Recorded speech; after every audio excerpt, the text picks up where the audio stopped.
ഇരുചക്ര വാഹനം ഓടിക്കുന്നവരോ വഴിയാത്രക്കാരോ ഗുരുതരമായി പരിക്കേൽക്കപ്പെടുകയോ മരണപ്പെടുകയോ ചെയ്യുന്നു. നെതർലാൻഡ് പോലീസ് ഡ്രൈവിംഗിലെ ഈ അശ്രദ്ധ ഒഴിവാക്കുവാനായി ഒരു കർശന നിർദ്ദേശം നൽകുന്നുണ്ട്. ഡച്ച് റീച്ച് എന്ന ഈ പദ്ധതി ഡോർ തുറക്കുമ്പോൾ കാർ ഡ്രൈവർമാർക്കുണ്ടാകുന്ന അശ്രദ്ധ പരിഹരിക്കാൻ 100% ഫലപ്രദമാണ്. വാഹനം നിർത്തി നിങ്ങൾ ഡോർ തുറക്കുവാനായി ഡോറിന്റെ ഹാൻഡിൽ തിരിക്കാൻ ഡോറിന്റെ വശത്തെ കൈ ഉപയോഗിക്കാതെ എതിർഭാഗത്തെ കൈ ഉപയോഗിക്കുക. അതായത് കാറിന്റെ വലതുവശത്തിരിക്കുന്ന ഡോർ തുറക്കുവാൻ ഇടതു കൈ ഉപയോഗിക്കുക, ഇടതുവശത്തെ ഡോർ തുറക്കുവാനായി വലതു കൈ ഉപയോഗിക്കുക.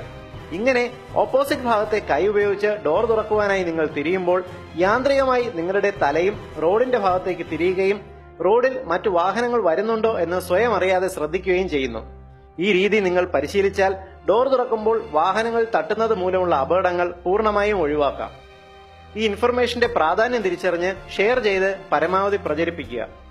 പൊതുസമൂഹത്തിന് ഏറ്റവും ഉപകാരപ്രദമായ ഈ ഇൻഫർമേഷൻ നിങ്ങൾക്കായി അവതരിപ്പിച്ചത് ethnichealthcode.com.